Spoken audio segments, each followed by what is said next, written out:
ధరణి స్వచ్ఛంద సంస్థ నామకరణం చేశారు జబల్ పార్క్ లో.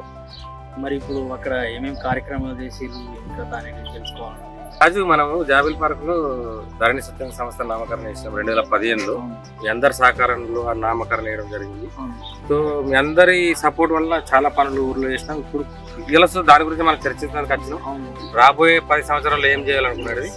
సో ఊర్లో చాలా మనం స్కూల్లోనే ఫస్ట్ మెయిన్ ముఖ్యంగా స్కూల్ పిల్లలకు చేసే సేవ వారసు మనలో లెక్కనే భావన వస్తే ఇంకో జనరేషన్స్ సేవ భావన వస్తుంది. కాబట్టి మన స్వచ్ఛంద సంస్థ స్టార్ట్ చేసినాం. మీ అందరి సపోర్ట్ వల్ల వాటర్ ట్యాంకులు నిర్మించినాం, స్కూల్లో పిల్లలకు బెంచ్లు, స్కూల్ అభివృద్ధి, బుక్స్ అట్లా చేసుకుంటూ వస్తే మా దేవుడి విగ్రహం సుధా కట్టినాం.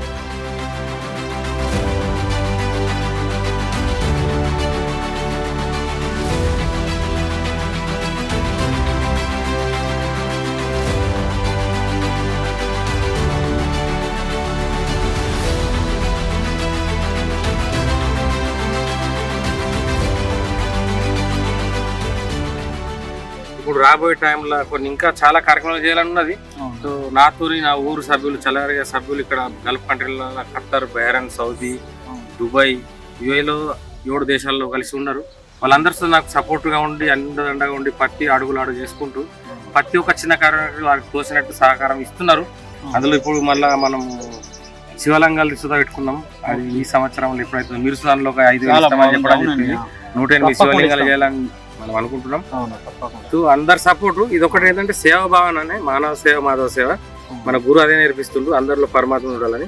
సో అందుకని చేస్తున్నాం. ఇలాగనే చేయాలని అందరి శక్తిని ఇవ్వాలా. ప్రతి ఊర్లో సుతా నా ధరణి స్వచ్ఛంద సంస్థ స్థాపించాలని నా కోరిక.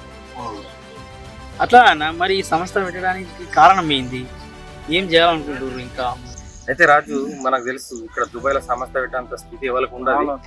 మనము మొత్తం 7 కంట్రీలో ఉన్న మన ఊరు విలేజ్ పిల్లలందరినీ ఏకం చేసి పెట్టడం జరిగింది. దీనికి రీజన్ ఏంటంటే 2014లో నేను చదువుకున్నప్పుడు మా ఊర్లో 5th తర్వాత 6th 10th దాకా లేకుండే. పక్క విలేజ్ కి పోవడం జరుగుతుండే. వర్షాలకు దానికి దీనికి కష్టం బాగుంటుండే. ఇప్పుడు ఉన్న సమాజంలో పిల్లలు బయట పోవాలంటే కష్టం, ఆడపిల్లలు నమ్మట్లేము. సో మా ఊర్లో గవర్నమెంట్ లోనే ప్రైవేట్ చేయాలని మా ఊర్లో ఒక Mahesh sir head master, chairman తెప్ప సంతోష్ అని వాళ్ళు చేసారు. వాళ్ళు నాకు ఒకటి అడిగారు, పిల్లలకు కొద్దిగా హెల్ప్ చేయరు మీరు, టైబైల్కి ఇవ్వాలని అన్నారు. అదే ముచ్చట మా భార్య శ్రీమతి సప్న గారికి అడిగి నేను అక్కడ హెల్ప్ చేసిన సందర్భంలో నాకు వాళ్ళు సన్మానం చేసింది. ఆ సన్మానం చేసినప్పుడు నాకు మొత్తం దుఃఖం వచ్చింది. ఎందుకంటే ఇంత చిన్న కార్యక్రమానికి సన్మానాలు ఎందుకు, మనకెందుకు అహంకారం. సో మన ఊర్లో బతుకు వేరే గురించి పోయిన వాళ్ళు చాలా మిత్రులు, వాళ్ళందరినీ కలిసి ఏకం చేసుకుని ఒక సంస్థ స్థాపించాలని ఒక ఉద్దేశం అప్పుడు వచ్చింది. దాన్ని దుబాయ్కి వచ్చినాక మన రూమ్ మిత్రులతో నేను పనిచేసే మిత్రులు అందరిని కలుపుకొని నేను ఒక బుక్ రాస్తున్నా. వాళ్ళందరి పేర్లు ఉంటాయి. సో దాంట్లో అందరిని ఏకం చేసి ఒక సంస్థ స్థాపించడం జరిగింది 2015లో. అదే రోజు జాబిల్ పార్క్ లో నామకరణం చేసినాం. ఇంటి లోపల మన గంగర్ సింగ్ అని పిలిపించి చల్లగరగ విలేజ్ అక్కడ నామకరణం చేసినాం, సింగర్ గంగర్. సో అదే సేమ్ టైంలో వాటర్ ట్యాంకుల పుణ్య కార్యక్రమం పుణ్యదానం చేయడం జరిగింది. వారు మహాదేవుడు కార్యక్రమం, వారు ఈ స్కూల్లో అట్లా 3 వార్డులకు 3 వాటర్ ట్యాంక్, అప్పుడు బాగా వాటర్ కొరత ఉండే, వారు హరతారం కార్యక్రమంతో చేయడం జరిగింది. అన్న అప్పుడు ఒకసారి నేను చూసిన మన అష్టగంగాధర్జీ గారు సింగర్ గారు అప్పుడు అవగాహన ఒక 1 year కింద మీరు అతన్ని పిలిచారు. ఆయననే ఎందుకు ఎంచుకున్నారు మరి? నీకు తెలిసే కావచ్చు, అష్టగంగాధర్ మన నిజామాబాద్ డిస్ట్రిక్ట్ లో ఒక సింగర్. ఆయన చాలా మందికి హెల్ప్ చేసి ఆయన సింగర్లని అభివృద్ధిగా తీసుకొచ్చాడు. ఈవెన్ సింగర్ గంగా సుత ఆయన చేతుల కింద శిష్యురాలు, మన మధు ప్రియ, మళ్ళా రాషిద్, వీళ్ళందరూ ఆయన టీం ఉన్నాయి. గోదావరి చెల్లె, వాళ్ళ చెల్లె సొంత చెల్లె అయినప్పటికీ అలా కళా బృందాన్ని తీసుకొచ్చిండు. అతన్ని మనం బేస్ గా తీసుకురావడానికి కారణం అంటే మన నిజామాబాద్ డిస్ట్రిక్ట్ మొత్తంలో మన ధరణి స్వచ్ఛంద సంస్థ కార్యక్రమం వెళ్ళాలా.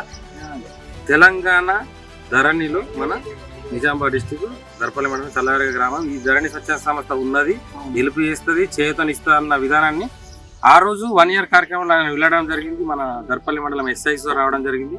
ఆ కార్యక్రమంలో అంటే అవగాహన, చెట్లు నాటడం, చెట్ల ద్వారా ఏమేమి లాభాలు ఉంటాయి, మరుగుదొడ్లు, అలా మనం 1 year ప్రోగ్రామ్ లో ఇవన్నీ చేయడం జరిగింది. ఆ రోజు మనం ఫ్లాగ్ డేస్ తో వేద్దాం అనుకున్నాం. కానీ మనకు అనుకూలంగా అక్కడ మనకు గ్రామస్తులు మనకు ఆ కార్యాలయం ప్లేస్ ఇవ్వకపోవడం వల్ల మనం ధరణి ఫ్లాగ్ డే చేయలేకపోవడం.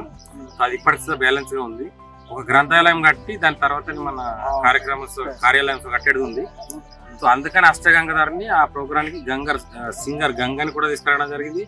అలా మొత్తం బ్యాచ్ ని అక్కడికి పిలిచి వారికి మన తరపున కొద్దిగా చిన్న సన్మానం చేసి చెట్లని అరుగుదొడ్లని అలా అవగాహన ఇచ్చి ఊరు వాళ్ళకు ఒక సపోర్టివ్ గా మోటివ్ గా తీసుకురావడానికి కారణం ఇదే.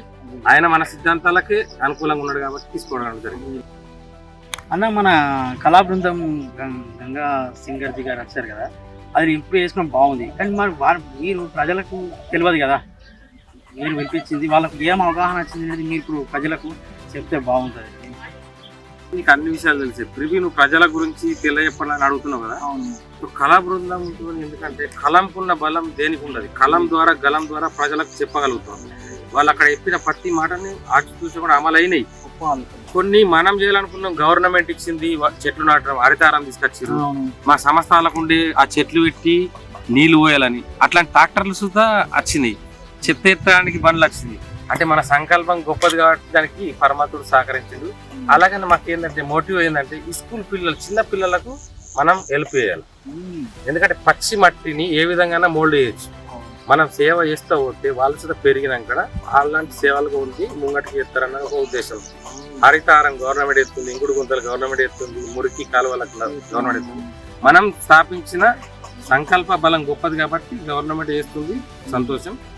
కానీ స్కూల్ని మేము దత్తతగా తీసుకోకుండా, అంటే పేరు దత్తత కాదు కానీ అక్కడ ఈ స్కూల్కి ఏది సంబంధించిన చిన్న కాడికించి లెవెలింగ్ చేసుడు, చిన్న గేట్లు పెట్టడం, పిల్లలకు పెయింట్ బొమ్మలతో సహకరించి చూడగానే ఆ యాపిల్ అంటే ఇట్లా ఉంటుంది అలా ముద్ర వేసిపోయి ట్రై చేసినాం.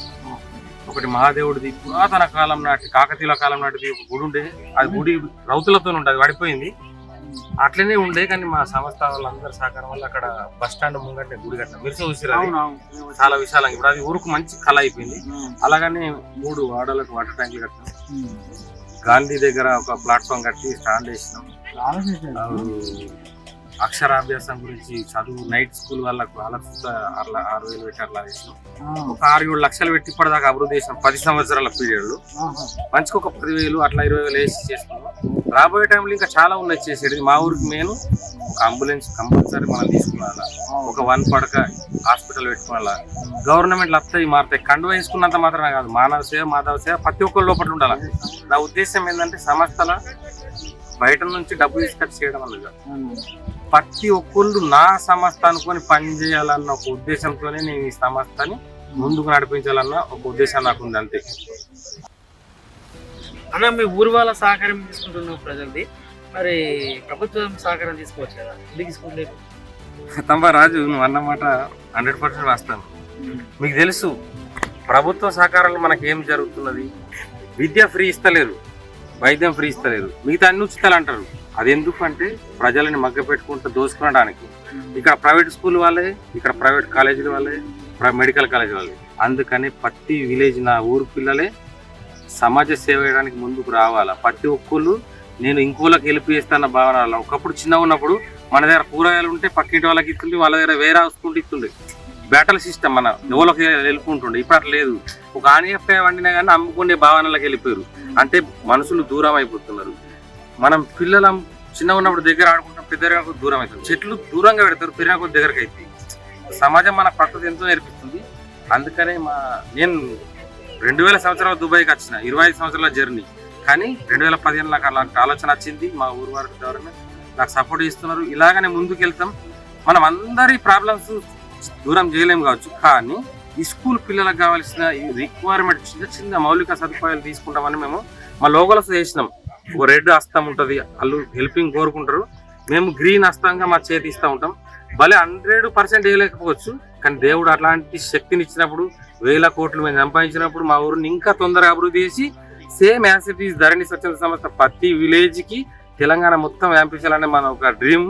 అది ఎప్పుడైతుందో నిరంకారుడు పరమాత్ముడు దయ. ఇంతే. దీన్ని మనం ఇంకా ముందుకు ఏం చెప్తాం, ఇంకా ప్రజలకు అందరికి తెలిసే ఉంటుంది. మానవ సేవ మాధవ సేవ, ఆత్మకు నాశనం లేదు, ఆత్మ అజరామరం. అందుకనే గురువు ఏది నేర్పిస్తుండో అదే మనకు. మాతృదేవోభవ, పితృదేవోభవ, అతిథి దేవోభవ, ఆచార్య దేవో, గురు బ్రహ్మ, గురు విష్ణు, గురుదేవ మహేశ్వర, గురు సాక్షాత్ పరబ్రహ్మ, తస్సే గురువే నమః. గురువులు మనకి ఏం బోధించారు, తల్లిదండ్రులు ఏం బోధించారు, మన ఊరికి మనకు జన్మనిచ్చిన తల్లికి మనం ఎలా సేవ ఇస్తాం, అలానే మనకు నీడనిచ్చినటువంటి ఊరుకు సుధా సేవ చేయాలంటే ప్రతి ఒక్క మన తెలంగాణ ప్రజలకు నేను కోరుకుంటున్నా. మీరు ఈ కార్యక్రమాన్ని తీసుకొని ప్రజలకు తెలియపడాలన్న మంచి ఆలోచన తీసుకొని ఇక్కడ వచ్చినందుకు చాలా సంతోషం. మీ ద్వారా ఈ ప్రజలకు, తెలంగాణ ప్రజలకు అందరికీ నా యొక్క ధన్యవాదములు. నా ధరణి స్వచ్ఛంద సంస్థ సభ్యులందరి ద్వారా ధన్యవాదాలు చెప్తున్నా. జై భారత్, జై తెలంగాణ. చాలా సంతోషం అన్న, ఇంత చక్కటి అమూల్యమైన సమయాన్ని మాకు ఇచ్చినందుకు, భావనల్ని షేర్ చేసినందుకు చాలా థ్యాంక్ యూ. ఈ కార్యక్రమాన్ని జరగాలని కోరుకుంటున్నా. చాలా థ్యాంక్ యూ.